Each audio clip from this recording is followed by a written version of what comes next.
हर खबर सच्चाई के साथ।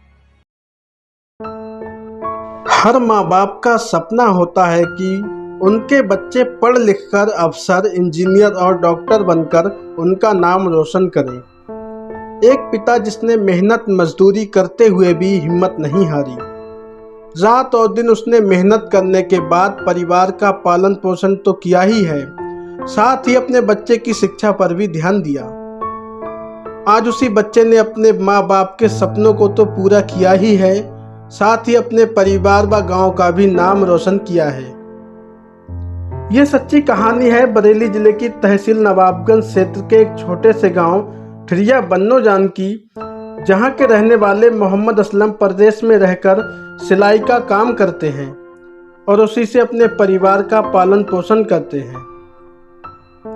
असलम के 5 बच्चे हैं, जिनमें 2 बेटे और 3 बेटियां हैं।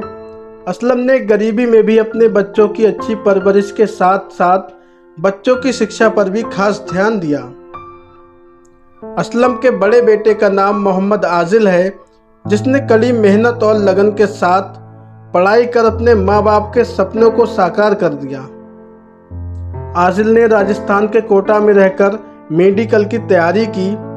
हालांकि पहले प्रयास में कामयाबी नहीं मिल सकी, लेकिन इसके बावजूद भी आजिल ने हिम्मत नहीं हारी।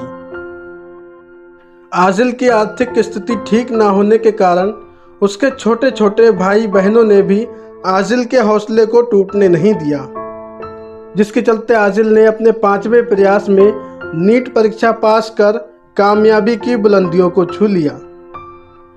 आजिल की कामयाबी पर उनके परिवार को उनसे काफ़ी उम्मीदें हैं। आजिल ने अपने परिवार के साथ साथ अपने गांव व क्षेत्र का भी नाम रोशन किया है।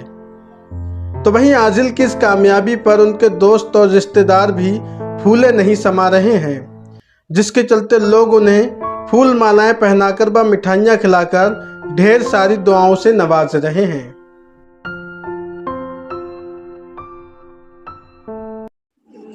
नमस्कार, मैं हूं परवेज अंसारी। नवाबगंज विधानसभा को वैसे तो डॉक्टरों की नगरी कहा जाता है, इसलिए आज नवाबगंज विधानसभा में सैकड़ों की तादाद में डॉक्टर मौजूद हैं और ये सिलसिला यहीं पे नहीं थमा, ये सिलसिला लगातार जारी है। ऐसे ही नवाबगंज में आज फिर नवाबगंज के होनहारों ने कामयाबी हासिल की है। नवाबगंज में जो है कई डॉक्टर यहाँ पे जो हैं फिर बने हैं। इसी चलते आज हम मौजूद हैं भतपुरा ब्लॉक क्षेत्र के छोटे से गांव ठिरिया बन्नोजान में। मोहम्मद आजिल से हम बात करते हैं, उन्होंने जो कामयाबी हासिल की है, नीट परीक्षा उन्होंने जो पास की है, कितने प्रयासों के बाद उनका जो है नंबर आया है और इसके पीछे किसका हाथ है। आजिल जी, आपकी इस कामयाबी पर पहले तो बहुत बहुत मुबारकबाद। Thank you. जानना चाहेंगे आपने जो तैयारी की, इस बीच जो है किस तरह का सफ़र आपने तय किया? जी, मेरा सफ़र असल में ये नीट के लिए तो 5 साल पहले शुरू हुआ था। मेरा ये 5th अटैम्प्ट था। 5th अटैम्प्ट में मैंने ये नीट क्वालिफाई कर लिया है। इसमें मैंने 613 मार्क्स ऑब्टेन किए। तो वैसे तो ये सिलसिला बहुत पहले से सोच लिया था मैंने 10th के बाद कि मैं नीट करूँगा। फिर उसके बाद मैंने 11th किया, 12th किया, तो फाइनेंशियली इतना मैं स्ट्रॉन्ग था नहीं।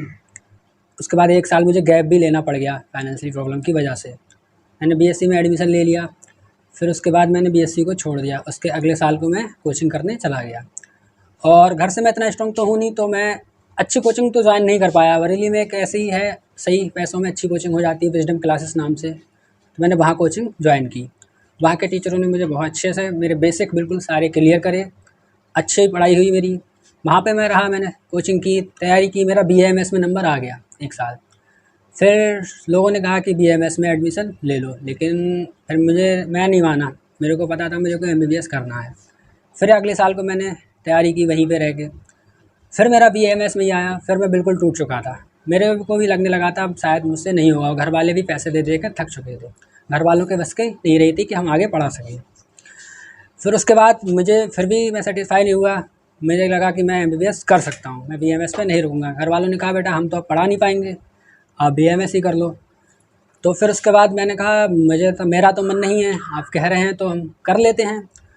तो फिर अंकल बोले कि हम ऐसा है, अगर तेरा मन है MBBS करने का तो हम तुझे पैसे देते हैं, तू तेरा जहाँ मन करे वहाँ पढ़। तो हमारे अंकल और आंटी ने हमको पैसे दिए और हमको बाहर भेजा राजस्थान कोटा में पढ़ने के लिए। तो हम वहाँ पे गए, फिर हमने अच्छे से मेहनत से तैयारी की और फिर ये हमने सिलेक्शन ले लिया। तो हमें बहुत खुशी है कि हम BMS में ना होकर MBBS में हमने तैयारी करी और हमारा MBBS में सिलेक्शन हो गया।